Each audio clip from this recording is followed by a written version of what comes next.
उदय का जो सिलेक्शन है वो टेक्नीशियन ग्रेड थर्ड वाली वैकेंसी में हुआ, जो आपको 2024 में देखने को मिला था। इसके अलावा उदय ग्रुप डी में सेलेक्टेड थे, ऑलरेडी जॉब कर रहे थे। अब टेक्नीशियन ग्रेड थर्ड में सिलेक्शन के लिए इन्होंने क्या रणनीति अपनाई थी? मतलब इंटर से पहले 10th तक पढ़ाई कुछ ठीक ठाक नहीं रही मेरी। और उसका जो 9-10 होता है मेरे ख्याल से बेस होता है वो, मतलब जब 10th में था 9-10 में था उसमें पढ़ने का एकदम से इंटरेस्ट नहीं था उस टाइम। ये था कैसे तैसे वहाँ से निकला। तो ग्रुप डी का जो आपने फॉर्म भरा था वो कौन सा जोन था? तो मुंबई जोन था सर। मुंबई जोन था। तो 22 वाले में सिलेक्शन आपका मुंबई जोन पे हो। पोस्ट कौन से मिली फिर आपको? मतलब आप जो है टेस्ट को जब ऑफिस जाते थे ग्रुप डी वाले, अब नौकरी जॉब करते थे, उससे पहले एक बार टेस्ट जरूर लगा के हम सुबह जाते थे। और एनालिसिस वगैरह से कैसे करते थे कि कहाँ गलतियाँ हो गई, किस हिसाब से हो गया? ऑफिस के अंदर ही बैठ के? सर कोई भी ऑफिस में टाइम मिल जाता था, क्योंकि सर वो एडीएम सर जो मेरे थे बहुत सपोर्टिव थे वो। तो जो भी 5-10 दोस्त करते हैं उसी के लाइन में हम लोग बह जाते हैं कि भाई बीटेक सब ने करा तो चलो एक साथ सब बीटेक के लिए चल जाते हैं। तैयारी उसके लिए सब करता ही है फिर।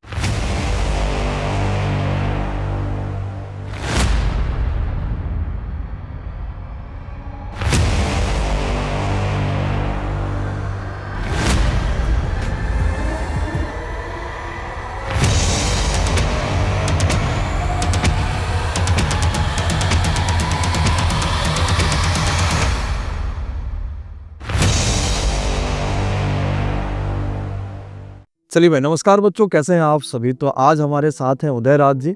उदय का जो सिलेक्शन है वो टेक्नीशियन ग्रेड थर्ड वाली वैकेंसी में हुआ, जो आपको 2024 में देखने को मिला था। इसके अलावा उदय ग्रुप डी में सेलेक्टेड थे, ऑलरेडी जॉब कर रहे थे। अब टेक्नीशियन ग्रेड थर्ड में सिलेक्शन के लिए इन्होंने क्या रणनीति अपनाई थी, किस तरीके से पढ़ाई करी, उदय का बैकग्राउंड क्या रहा, क्योंकि अब आपको पता है कि टेक्नीशियन की भर्तियाँ आपको जल्द ही देखने को मिलने वाली हैं। तो बहुत सारे बच्चे चाहते हैं कि किस तरीके से पढ़ाई करा जाए ताकि हम एक अच्छी खासी नौकरी पा जाए या ग्रुप सी की नौकरी हम पा जाए। तो उदय से हम सारी बातें करेंगे। उदय, बहुत बहुत स्वागत है एमडी क्लासेस में भाई। थैंक यू और सबसे पहले उदय, थोड़ा सा अपने बारे में बताइए कि आप कहाँ के रहने वाले हैं। पढ़ाई में आपने आईटीआई या बीटेक जो भी करा है वो किस स्टेट से करा हुआ है? सर मैं मूलतः बहराइच ज़िले का निवासी हूँ, बट प्लेस मेरा बहराइच है। बहराइच में सर एक छोटा सा गांव है तिंगाई, जिसका मतलब थाना फकरपुर लगता है, और ग्राम सभा तिंगाई है। और जैसे ग्राम सभा में छोटे छोटे मजरे होते हैं, तो गांव का नाम है सरजू सुखपुरवा, बस वहाँ से बिलोंग करता हूँ। और मेरी पढ़ाई सर जो है वहीं पे करीब 8 किलोमीटर दूर, जो फकरपुर कस्बे का नाम बताया, वहीं पे सरस्वती शिशु मंदिर स्कूल का नाम है, आरएसएस वाले। तो मतलब क्लास 1 से 6 तक वहाँ पढ़ाई हुई।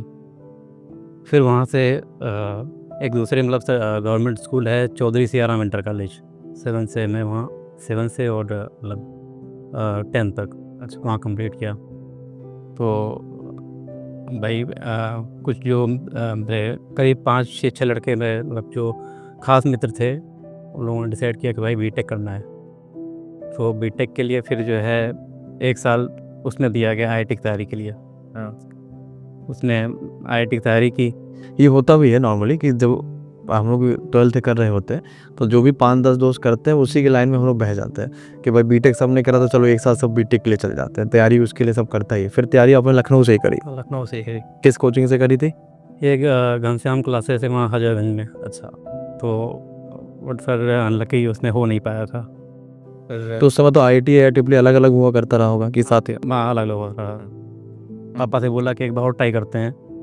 तो पिता ने कहा कि अगर तुम्हें बीटेक ही करना है तो मतलब साल बर्बाद ना करो, तुम प्राइवेट कॉलेज से कर लो भाई। तो उसने मतलब यूपीटीयू हुआ करता था, जो अब जो है एकेटीयू हो गया है, तो उसका भी फॉर्म भर रखा था।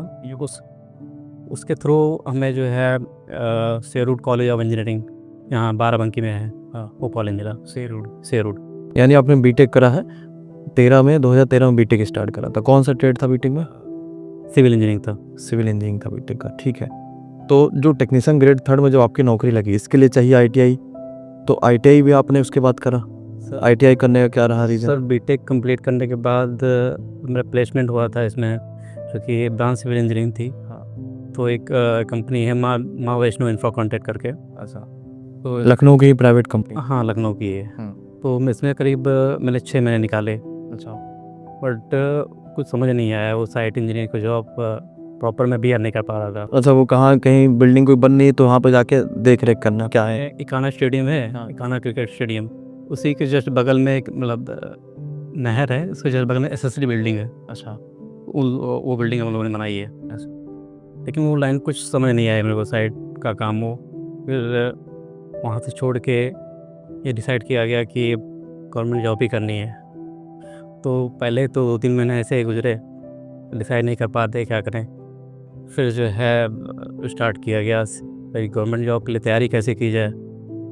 तो फिर एसएससी सीजीएल समझ में आया, एसएससी सीजीएल तैयारी करते हैं। ये सब कुछ जो है वो बड़ा रिलेट होता है, आप में से हर बच्चे में साथ ही रिलेट होगा कि जैसे होता है कि जब हम 12th करते हैं उसके बाद 2 ऑप्शन है हमारे पास। साइंस से है तो सीधे नीट और बाकी सब में चले जाएंगे, और मैथ्स से है तो हम आ जाते हैं आईआईटी की तरफ या बीटेक की तरफ कि भाई बीटेक कर लेते हैं। और उसके बाद जैसा इन्होंने बताया ना कि भाई हमारे पास हम जब ये प्राइवेट वाली जो है जैसे आईआईटी हो गए बाकी सभी ऑप्शन नहीं बचते, तो दूसरा सरकारी में ऑप्शन दिखता है वो सबसे पहले एसएससी ही दिखता है कि चलो एसएससी की तैयारी करते हैं। फिर आपने एसएससी शुरुआत कर दिया तैयारी स्टार्ट। जी सर। ठीक है सर, मैं एक सही कहूँगा कि बेस होता है मतलब इंटर से पहले 10th तक पढ़ाई कुछ ठीक ठाक नहीं रही मेरी। खासकर जो 9-10 होता है मेरे ख्याल से बेस होता है वो। मतलब जब 10th में था 9-10 में था उसमें पढ़ने का एकदम से इंटरेस्ट नहीं था उस टाइम। ये था कैसे तैसे वहाँ से निकला। गांव का भी माहौल कभी कभी होता ना नहीं बन पाता वैसा, क्योंकि दिन भर में घूमना या इस तरीके से। गाँव सर बताया ही कि जो मेरा स्कूल था जो कस्बा है वो करीब 8 किलोमीटर है मेरे गाँव से। अच्छा। आज भी वहाँ पे आप देखेंगे वहाँ पे, और ये मौसम आने दीजिए बरसात का, वहाँ पे जा नहीं सकते आप। अच्छा। कीचड़ है, रोड है, बहुत ही ज़्यादा मतलब बैकग्राउंड का जो है गड़बड़ है। फिर एसएससी वाला माहौल कैसा रहा? एसएससी का माहौल दे रहा सर, अभी 17 वाला दिया उसमें प्री हो गया था। फ्री हुआ फिर मेंस में इंग्लिश से तो हमारी थोड़ा ज़्यादा गड़बड़ है तो उसी चक्कर में रह गया। 18 वाले में फिर ट्राई किया था, उसमें वही केस हुआ, प्री हुआ, मेंस उसमें भी नहीं हुआ। फिर 19 में ये वैकेंसी आई थी, एलपी की भी आई थी और वो भी आई थी। 18 में एलपी की वैकेंसी आई, 19 में एनटीपीसी से ग्रुप डी आ गया। बट उसमें एलपी में सर जो है प्री भी हुआ था, मेंस भी हुआ था। तो आपने आईटीआई उससे पहले करा होगा ना? आईटीआई कंप्लीट नहीं था सर, जब डी भी हुआ उसमें मेरा आईटीआई कंप्लीट नहीं हुआ था। हाँ, आईटीआई कौन सा ट्रेड है आपका? फिटर ही था। अच्छा, फिटर है। तो 19 वाली वैकेंसी आई, मतलब अभी तक आपने ये समझा कि भाई पढ़ाई कैसे चली सारी चीज़ों में, और उसके बाद बीटेक और इन्होंने फिर आईटीआई करा। अब 19 में आई थी ग्रुप डी की भर्ती, है ना? ग्रुप डी में जैसा कि अभी आपको बताया कि उदय का सिलेक्शन ग्रुप डी में हो चुका है, तो ग्रुप डी का जो आपने फॉर्म भरा था वो कौन सा जोन था? वो मुंबई जोन था सर। मुंबई जोन था। तो 22 वाले में सिलेक्शन आपका मुंबई जोन पे हो। पोस्ट कौन से मिली फिर आपको? पोस्ट सर असिस्टेंट वर्क्स मिली थी। असिस्टेंट वर्क्स का पोस्ट जो है आपको मिला। तो इस पोस्ट पे काम क्या रहता है अभी? ज्वाइनिंग इसकी कभी तो 2023 में? 2023 में हुई थी सर। ज्वाइनिंग डेट है मेरी 13 जुलाई 2023। अच्छा, 13 जुलाई 2023 में ज्वाइनिंग ग्रुप डी में हुई। और काम क्या रहा इस पोस्ट पर? काम सर मेरा कंप्यूटर का वर्क था। सारा जो है लेटर बनाना, एमबी बनाना, और जो है जो भी कॉन्ट्रैक्टर का जो भी वेरिएशन रेट तैयार करना। अच्छा, ग्रुप डी की जब आपके पास नौकरी चल रही थी तो एक ऐसा होता है ना डिपार्टमेंटल एग्जाम जो चलते हैं, जो रेलवे के चलते हैं, तो अब आपने इसमें टेक्नीशियन का अलग से नौकरी के लिए फॉर्म क्यों भरा? क्यों हम डिपार्टमेंटल एग्जाम के थ्रू भी आगे जा सकते थे क्योंकि डिग्री भी सारी है। सर डिपार्टमेंटल का सब आया था, वैकेंसी आई थी, वही 23 में आई थी। नहीं सर 23 में भी आई थी, दिसंबर 23 में आई थी। हम लोग सेलेक्टेड हुए थे, उसके जस्ट 6 महीने बाद ही आ गई थी। बट क्या हुआ कि पेपर मेरा 15 दिसंबर को था नासिक में। अच्छा, तो वहाँ क्या हुआ कि कंप्यूटर कोई इशू हो गया कि पूरा क्या चीटिंग मतलब हो गई थी ऐसा, मतलब सीसीटीवी में आ गया, सारी चीज़ें हर जगह का प्रॉब्लम हो गई थी। हाँ, तो वो जो है परीक्षा कैंसिल हो गई थी वो। अच्छा, डिपार्टमेंटल जो एग्जाम था वो चीटिंग की वजह से उसमें कैंसिल करा गया। तो एलपी भी आपने भरा होगा फॉर्म क्योंकि आईटीआई है आपके पास? हाँ सर भरा था। तो एलपी में कहाँ तक गए? एलपी में सर प्री भी हुआ था, और लेकिन सर जो मेरा टेक्नीशियन का मेडिकल हुआ उसमें सर जो है मतलब B1 कैटेगरी मिली, B1 मिली थी। और आई का जो आपके पास मिला वो B1 में मेडिकल था। इसके लिए सर एलपी में A1 मांगता है मेडिकल स्टैंडर्ड, उसके लिए एलिजिबल नहीं थे हम। अच्छा, टेक्नीशियन की अब तैयारी पे आते हैं, क्योंकि टेक्नीशियन की पिछले बार 14,000 समथिंग भर्ती आई थी ग्रेड 1 ग्रेड 3 मिला के। इस बार लगभग वो 6,500 के आसपास है। तो टेक्नीशियन की तैयारी के लिए साइंस बहुत ज़रूरी है, और क्योंकि वो 40 नंबर की टेक्नीशियन में आती है ग्रेड 3 वाले में। इसके अलावा बाकी सभी चीज़ें चाहिए। तो जब टेक्नीशियन का आपने फॉर्म भरा तो बच्चे जानना चाहते ना कि हमने शुरुआत से लेकर कैसे अपने आप को तैयारी की तरफ मोड़ा नौकरी के साथ साथ में, क्योंकि नौकरी तो आप कर ही रहे होंगे ग्रुप डी वाली, तो कैसे समय निकाल पाते थे पढ़ाई के लिए? सर नौकरी टाइमिंग तो ये रहती है सर, सुबह से 9 से शाम को 6 बजे तक। अच्छा। दोपहर में लंच 1:30 से 3 बजे तक रहता था। तो इसके बीच में सर मेरे लिए तो बहुत मतलब पॉसिबल नहीं था बीच में पढ़ाई कर पाना। ना जो है शाम को आए 6 बजे, उसके बाद जो है आराम किया आधे घंटे और फिर जो है पढ़ाई में लग जाते थे सीधे। अच्छा, हाँ। और ये बड़ा मुश्किल भी होता है भाई किसी के लिए भी कि अगर सरकारी है चाहे प्राइवेट है, अगर हम सोचे कि भाई ये वाला फॉर्म भर दे तो हो नहीं पाता वो, क्योंकि उसके लिए फिर एक्स्ट्रा मोटिवेशन चाहिए आदमी को कि भाई ये नौकरी लेनी है या इस तरीके से करना है। और सर पिछले ये कुछ दिनों देखा जाए तो काफ़ी तरह ये कंटेंट चेंज हुआ है, पेपर पूछने का तरीका सर जो है अब साइंस हो या साइंस तो पूरे तरीके से ये एनसीईआरटी बेस्ड पूछ रहा है और एक एक लाइन से।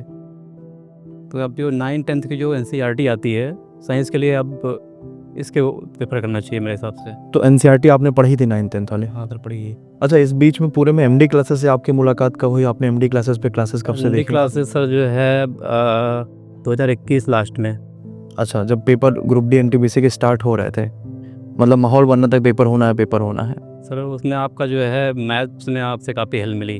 अब स्पीड मतलब क्वेश्चन लग तो जाते थे, लेकिन सर विद इन टाइम जो एक चाहिए टाइमिंग वो नहीं आ पाती थी। शॉर्ट टिक्स वगैरह वो या कंसेप्ट वगैरह उस हिसाब से नहीं हो पा रहे थे, तो वो क्लियर हुआ वीडियो से। वो सर जो आपका मिनिमम टाइम में क्वेश्चन को सॉल्व कर देना, और वो काफ़ी हेल्प मिला सर मुझे। साइंस आपने किस टीचर से पढ़ाई करी, या साइंस में अब सीख सके बाकी लोगों से आपने कैसे पढ़ाई स्टार्ट? साइंस सर जो है मैं एनसीईआरटी फॉलो करता था। एग्ज़ाम के जस्ट एग्ज़ाम टाइम या 1 महीना पहले मान लीजिए मैं एनालिसिस देखता था सर के। अच्छा, आपसे देखता रहता था, उससे काफ़ी हेल्प मिली सर। ठीक है। और मैथ्स आपने यहाँ कर दिया, साइंस कर लिया, जीके जीएस में और रीजनिंग में कैसे आपने किया? रीजनिंग तो फिर भी वो प्रैक्टिस से बनते चली गई। रीजनिंग सर प्रैक्टिस से करता था। ये जो प्रीवियस पेपर जो भी हैं यूथ बुक ले रखी थी हमने, वो इससे से प्रैक्टिस करता था। और जीके जीएस में? जीके सीजीएस का सर बुक कुछ ज़्यादा रोल नहीं था इसमें। 10 नंबर की आती? 10 नंबर आती थी और इसमें करंट अफेयर फोकस करता था। जीके के अंदर एक भी क्वेश्चन नहीं था, सारे 10 नंबर मतलब करंट अफेयर के ही थे। अच्छा, ये टेक्नीशियन का जो अपने फॉर्म भरा था, ये कौन सा जोन था टेक्नीशियन के लिए? ये सर गोरखपुर जोन था। गोरखपुर जोन से। और कितने नंबर आपके आए थे गोरखपुर से? इसमें सर मेरे अप्रॉक्स 82 हैं। 82 के आसपास नंबर थी। कट ऑफ कौन सा गया था? पोस्ट क्या मिले आपको? इलेक्ट्रिकल टीआरएस पोस्ट मिली है हमें। अच्छा। और 79 पॉइंट समथिंग कुछ है इसका। 100 में से 79 पॉइंट समथिंग जो है कट ऑफ हुई है। और टेक्नीशियन में अभी जो नई भर्ती आई हुई है, इसके लिए बच्चों को क्या संदेश देना चाहेंगे कि भाई नई भर्ती के लिए वैकेंसीज कम है? अब बताइए, सबसे पहले तो यही डरा है ना कि भाई पिछले बार जब 13,000 14,000 भर्तियाँ थी तो कहीं कहीं किसी जोन की 87 नंबर तक कट ऑफ चली गई थी। अब इस बार जब 6,000 वैकेंसी है तो कहीं ऐसा ना हो कि कट ऑफ 90 या 95 पार चली जाए। तो इसको लेकर क्या संदेश देंगे, और बच्चा किस हिसाब से अपनी तैयारी को स्टार्ट करे, या पढ़ने वाला बच्चा कैसे प्रैक्टिस करे? सर अभी जो ये टेक्नीशियन वाली वैकेंसी से इसने थोड़ा अपने पेपर भी थोड़ा देखा हुआ, थोड़ा इजी था, इतना कोई हार्ड नहीं था। इजी टू मॉडरेट लेवल का पेपर था। तो इसके लिए सब यही कहना चाहेंगे बिगिनर के लिए कि आप पहले सिलेबस देखिए भाई, उसको चेक करिए, फिर जो है आप प्रॉपर सिलेबस को कंप्लीट करिए। कहीं भी जुड़ के कहीं ना भी पूरा जुड़ के सिलेबस सारे खत्म टीचर करें। अच्छे होते हैं, बुकें सारी अच्छी होती हैं, प्रॉपर जुड़िए उसको एक बार। इस पे सर जो है ऑनलाइन टेस्ट देता रहता था डेली सर जो है, जैसे मैंने बताया ही 9 बजे मेरे ऑफिस टाइम ही रहती थी, तो मैं एक सेट डेली लगा के जाता था सुबह। अच्छा, सुबह टेस्ट लगाना, फिर जो है शाम को आके उसको मतलब आप जो है टेस्ट को जब ऑफिस जाते थे ग्रुप डी वाले, अब नौकरी जॉब करते थे, उससे पहले एक बार टेस्ट जरूर लगा के हम सुबह बता देते हैं। और एनालिसिस वगैरह से कैसे करते थे कि कहाँ गलतियाँ हो गई, किस हिसाब से हो गया, ऑफिस के अंदर ही बैठ के? सर कोई भी ऑफिस में टाइम मिल जाता था, क्योंकि सर वो एडीएन सर जो मेरे थे बहुत सपोर्टिव थे वो। ऑलरेडी मैं बता रखा था सर जो है मेरा मतलब इधर थोड़ा कम मन लग रहा है, मैं उधर जाना चाहता हूँ, ऐसी सी बात है। उन्होंने कहा कि जो भी टाइम तुम्हें मिलता है तुम जो है पढ़ाई कर लिया करो। तो जो भी टाइम मिलता था मैं एनालिसिस करता रहता। बाकी ऑफलाइन मतलब बुक तो खोलने का टाइम नहीं मिलता था उसमें, लेकिन ये मतलब ऑनलाइन मतलब पढ़ता रहता था। तो सिलेक्शन लेने का सबसे जो मेन रीज़न निकल गया वो ऐसा निकल गया भाई कि सबसे पहले हम अपनी जो सिलेबस है उसको कवर कर लें पूरा। सिलेबस कवर करने के बाद टेस्ट ज़रूर लगाएं। जब पेपर पास आ जाए तो उसके 2-3 महीने पहले से एकदम एक्टिव हो जाए, कि हर दूसरे दिन या पेपर बहुत पास आ गया तो हर दिन हम कोई ना कोई टेस्ट लगाते रहें, है ना? कुछ ऐसी खास चीज़ें जो करना एकदम ज़रूरी है सिलेक्शन के लिए, आपको लगता है ये तो इस तरीके से होना ही होना चाहिए सिलेक्शन के लिए, या कुछ ऐसी अलग चीज़ें जो आपने करी हो? अलग चीज़ें सर यही मेरा तो सर ये रहता, प्रैक्टिस पे मैंने काम किया। लास्ट मोमेंट में प्रैक्टिस पे काम किया मैंने। प्रैक्टिस और एनालिसिस, जहाँ जो क्वेश्चन गलत हो रहे हैं उस पर खासकर ज़्यादा फोकस करना। तो टेक्नीशियन का आपका डीवी हो गया, फाइनल पैनल लिस्ट भी सब कुछ आ गया, अब खाली इंतजार है कि लेटर आ जाए। वो जो है वो कब तक लग रहा है अंदेशा कि कब तक आ सकता है जॉइनिंग लेटर? सर अभी कुछ लोग कह रहे हैं, क्योंकि अभी जो गोरखपुर जोन का मतलब एक व्हाट्सएप ग्रुप बना हुआ है लड़कों का, तो उसमें भी है, और कुछ लोग गए थे भी, बोर्ड में गए थे, तो ऐसा सुनने में आ रहा है कि फ़ाइल वहाँ से सीपी ऑफिस फंसी हुई है, वहाँ डिवीज़न अलॉटमेंट होने के लिए। आ जाएगा तो वहाँ पर सुनने में आया है कि अभी जो मतलब जॉइनिंग लेटर जैसे मोदी जी बांटते हैं ऑनलाइन, नियुक्ति पत्र देंगे तो ये जुलाई में होने वाला है, तो उसी में 21 तारीख के आसपास होगा मे बी, हाँ ये 13 या 21 में। हाँ 3rd वीक में है जुलाई में। तो ये रहा पूरा एक उदय के साथ बढ़िया सा इंटरव्यू। और आपने हमेशा एक इंटरव्यू में खास बातें देखी होंगी कि अगर कोई भी व्यक्ति जैसे अभी उदय जॉब कर रहे हैं, लेकिन नौकरी के साथ साथ पढ़ाई कर पाना, उसके बाद ग्रुप डी में इनकी नौकरी थी, अब ग्रुप सी की नौकरी हो जाएगी, यानी अब टेक्नीशियन में ये बन जाएंगे। फाइनल सब कुछ हो गया, पैनल लिस्ट में नाम वगैरह भी आ गया, बस ज्वाइनिंग लेटर का इंतजार है। और वो भी आपको पता है कि कार्यक्रम है मोदी जी का, उसके बाद जो है ज्वाइनिंग लेटर आके और जो डिवीजन अलॉट होना वो सब हो जाएगा। तो नौकरी में रहते रहते किस हिसाब से पढ़ाई करी ताकि टेक्नीशियन ग्रेड 3 के हाई कट ऑफ को भी पार कर लिया। बस एक रणनीति आपको अपनानी है कि भाई मुझे पहले पूरा सिलेबस खत्म करना है, जहाँ भी हम पढ़ाई करें उस पर पूरी तरीके से फोकस रहना और प्रैक्टिस लगातार करते रहना। अगर हम प्रैक्टिस लगातार करते रहेंगे तो बेहतर अपने आप में कर पाएंगे। इसके अलावा कुछ भी अलग करने की आपको आवश्यकता नहीं है, चाहे कट ऑफ कितनी भी हाई चली जाए, सिलेक्शन तो होना ही होना है। और हाई जाने का भी हमें लगता है मेन कारण यही रहा कि पेपर लो रहा था, पेपर इतना भी कठिन नहीं रहा जो लोगों ने कहा कि भाई पेपर अच्छा आ गया, ऐसा कुछ रहा है ना। ओवरऑल पेपर में आपने साइंस में कितना अटेम्प्ट करे थे 40 में से? साइंस सर मेरा करीब तो 3 क्वेश्चन छोड़े थे, 37-36 लगभग 35-36 के नियर अबाउट नंबर ओवरऑल काट पीट के आ गए थे। तो आप सोच भी सकते हैं भाई साइंस सब्जेक्ट में अगर 35-36 नंबर आ रहे हैं तो थोड़ी मेहनत अगर आप करेंगे, एनसीईआरटी पे ज़्यादा फोकस करेंगे तो अपने आप चीज़ें बेहतर हो जाएंगी। तो उदय को भविष्य की शुभकामनाएं, और आप भी खूब मेहनत करिए ताकि इस बार आने वाली टेक्नीशियन की भर्ती में आप भी अपना नाम दर्ज कर लीजिए। धन्यवाद बच्चों, शुक्रिया।